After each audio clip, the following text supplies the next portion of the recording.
Được rồi, đây có 3 ông già em mà. Được.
Open the door. I will do it at once. Now? No, it's locked. Can be locked. Can Que you me la open? cerró. Eso no abres por allá, mi amor. Ay, Dios mío, I'm in the wrong door. Yeah, the other.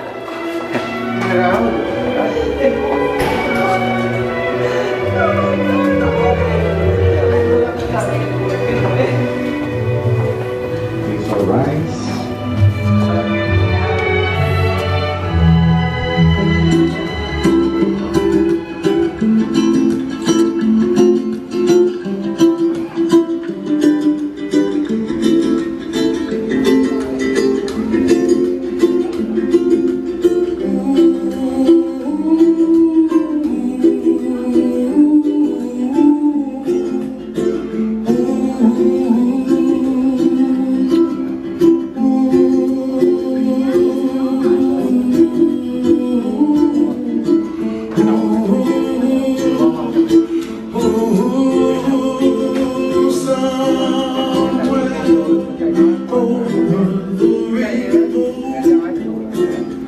Way up high, and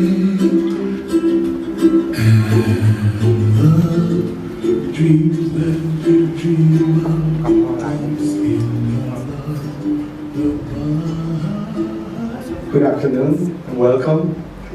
We're gathered together to celebrate love, to celebrate unity, to celebrate family.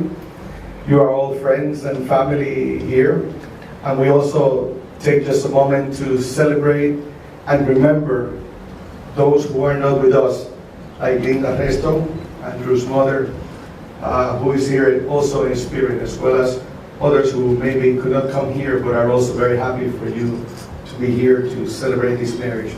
Andrew and Avery, we could talk about marriage all day long. It's a very long subject. I can tell you that marriage is not a dress as beautiful as a dress is, or like flowers, as beautiful as these flowers and the cake and all this setup. I love this setup here. But marriage is more than that. Marriage is actually a promise made in the heart of two people who love each other, and it takes a whole lifetime to fulfill. So it has a beginning today, but it continues on as long as you're both together. Within the circle of His love, marriage encompasses all of life's most important relationships. Marriage is also a bond which in this case, a man and a woman who love each other mutually, commit themselves to become husband and wife, and to fulfill for each other, and that's the key word, each other, the obligations and duties that decision implies. Among them are mutual fidelity, respect, consideration, supporting good times, but also supporting bad times. So supporting sunny, bright days, but also supporting stormy days as well, which is part of our lives. In other words, a wife and a husband are each other's lover, each other's teacher, each other's listener, each other's critic, and that doesn't mean criticizing each other all the time, but being critic in a good way. It's actually a positive word. And very important, it is to be each other's best friend. Now, Avery and Andrew, friendship is a very important part of marriage. And sometimes we forget the friendship part when we talk about marriage because we think of love. But in reality, the best marriages start with good friendship. Friendship is the base of love, which is the base of marriage. Like the Napolitano ice cream that has 3 flavors and is so good, then you must be each other's best friends because the friend is the person you can tell everything to, you can trust. So as soon as you're the best friends, you will be the best lovers and you will have the greatest marriage. It is into that relationship that you both wish to enter, am I correct? There's a poem that reads that happiness in marriage doesn't just happen. A happy marriage must be created. And it has many meanings. Getting married doesn't make anybody happy. It could be a momentary happiness for the celebration, but happiness is something you bring into marriage. Happiness is something you make each other. You bring with the heart, and the responsibility of the husband and wife, as you both come together, is to make each other happy. So getting married is not going to make you both happy, but it's you bring it in. So that's what the poet said, that happiness in marriage doesn't just happen. A happy marriage must be created. When we talk about creation, we talk about work, we talk about a process. Many people think creation is like magic, 1, 2, 3, and it comes out. Creation, it takes work. Like an artist, when he makes a painting, or a musician makes music, it takes work, it takes dedication. The same way, marriage takes dedication and work. So if you're an artist, like a painting, you have the colors, you have the stencils in your hand, and you have to paint what you want for this marriage. The colors, how bright you want it, is up to you. So in the art of marriage, the little things are the big things. It is never being too old to hold hands. It is remembering to say I love you at least once a day in different ways. It is at no time taking each other for granted. It is having a mutual sense of values and common objectives. It is standing together, facing the world. It is forming a circle of love that gathers the whole family and good friends. It is not looking for perfection in each other. It is, however, having the capacity to forgive but also forget. It is a common search for the good and the beautiful.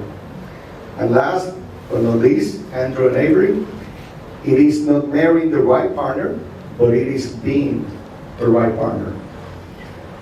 So, Andrew and Avery, your decision to join in matrimony is one of the most important decisions in the life of any human being. Being born is an important event in our lives, but we don't remember. Leaving this world, you never know what's going to happen, so we have no control over that. But getting married is one of those things that you do have control over and that changes your life. So it is very important that you both learn to really know each other. This is going to take you your whole lives. Don't make this into a 5-year plan. Getting to know each other is a long process. It's going to take you your whole life, and you still are not going to be able to do that because one hardly knows oneself. Imagine somebody else. But it is part of the process. It's a job that as a couple you must do. Learn to respect each other's opinions and to yield whenever it's necessary to maintain your union. So there's times, many times, you must yield to each other, and you must think of the other first. So there will be times, of course, that you have to put your foot down and say, I have to put a stop or I have to take a stand. That's okay. Man and woman need to do that. But the harmony comes with yielding first. By law, from this moment onwards, there's no other rights and obligations that arise. I'll just mention a few because there's many. One of them, Andrew and Avery, you have the duty to live together, be faithful to each other, and help each other during your lives. Number 2, you shall protect and take care of each other. And number 3, each spouse is joint administrator. So you have to think of each other as a team. All the decisions you make have to be based on what is good for both. So me, myself, and I, those 3 guys are part of you. They're not going to go away. But they take the back seat to the we and us. So you must think always in terms of us and we. Now, Andrew and Avery, you have expressed the desire to be united in matrimony. So let us proceed to the most important part. I'm going to ask if you could give the flower and face each other. I give you a few seconds to look at each other, how nicely you're dressed. And I want you to hold hands.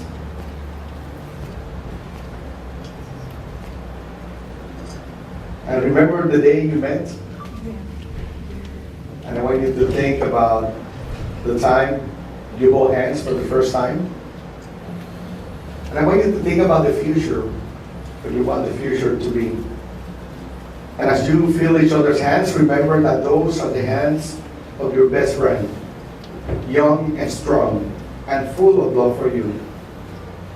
They're holding yours on your wedding day as you promise to love each other, today, tomorrow, and forever. Those are the hands that will work alongside yours as together you build the future. Those are the hands that will hold you when fear or grief fills your mind. Those are the hands that will countless times wipe the tears from your eyes, tears of sorrow, but also tears of joy. Those are the hands that will help you hold your family as one. Those are the hands that will give you the strength when you need it. And lastly, those are the hands that were wrinkled and aged, will still be reaching yours, still giving you this unspoken tenderness with just a touch. Andrew, I ask you, would you take Avery Lee as your wife? Would you commit yourself to her happiness? Do you promise to love, honor, and keep her in sickness and in health, for richer or for poorer, for better or for worse, to keep only to her so long as you both shall live? Do you promise, Andrew? I do. Now, Avery, would you take Andrew Resto as your husband? Would you commit yourself to his happiness? Do you promise to love, honor, and keep him in sickness and in health, for richer or for poorer, for better or for worse, to keep only to him so long as you both shall live? Do you promise, Avery? I do. I believe I saw some rings running around.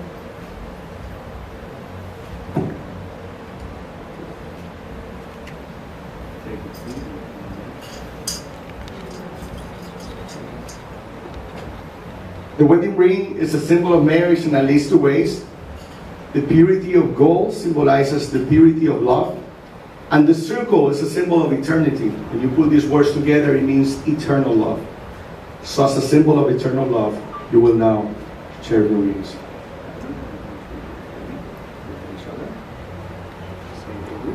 Avery, With this ring, with this ring, I pledge my life, I pledge my life, and I pledge my love to you. and I pledge my love to you.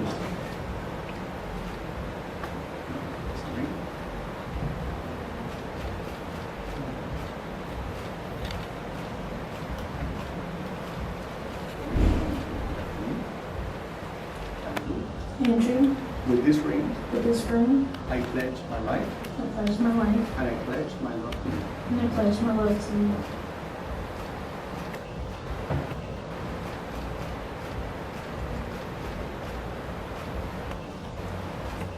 Now, beloved family and friends, Andrew and Avery have made and exchanged vows and rings to each other before you and before me. I charge you to remind them of the promises they have made to each other today and to help and guide them wherever they need it and ask of you. So all of you who are here, who came from different parts of the world, the United States, you are here, you're witnesses. So not only the ones standing as the wedding party, but everybody here has the responsibility to take care of Andrew and Avery, to support them whenever they need it and ask of you. So if you agree, say all, yes we do. Yes, we do. Andrew and Avery, remember you pledged to each other to be loving friends and partners in marriage, to talk, but mostly to listen, to trust and appreciate one another, to respect and cherish each other's uniqueness, and to support, comfort, and strengthen each other through life's joys and sorrows. May your home be forever filled with peace, happiness, and love. And so, by the power vested in me as an ordained minister, I now pronounce you esposo y esposa, husband and wife. You may kiss each other.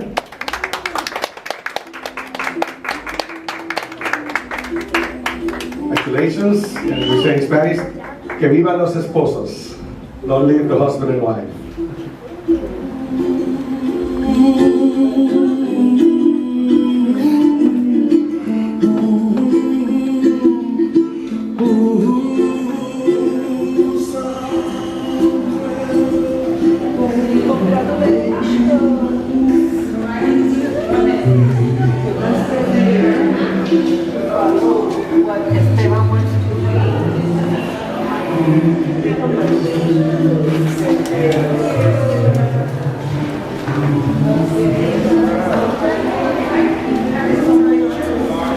Double the